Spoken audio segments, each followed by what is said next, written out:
somewhere in Batangas. May pumunta sa bahay nila, parang humihingi ng tulong. Emergency siya, sumama din ako. Tapos pinatawag siya kasi yung tatay niya na nadededs na. Well, nung naabutan namin doon, hindi na humihinga talaga. Okay. Nasa labas lang ako ng bahay, nakasilip ako sa bintana. Kasi hindi na ako pinapasok ng guro ko. Naririnig ko sila nag-uusapan. Parang yung anak yata, kinakausap niya. Sabi, ayaw mo bang sambutin?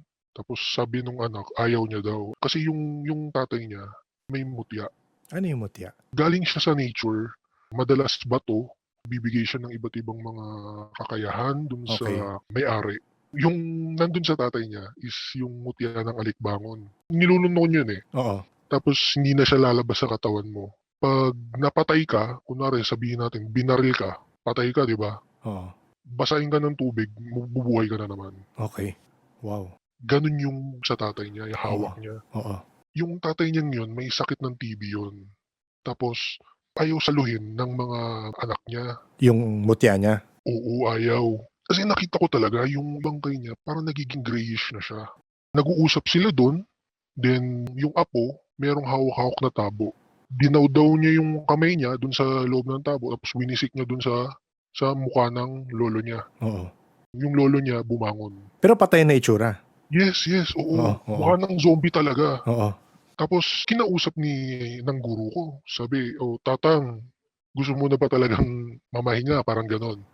Ang sabi nung matanda, "Abay, bilis-bilisan mo iho at ako'y pagod na pagod na."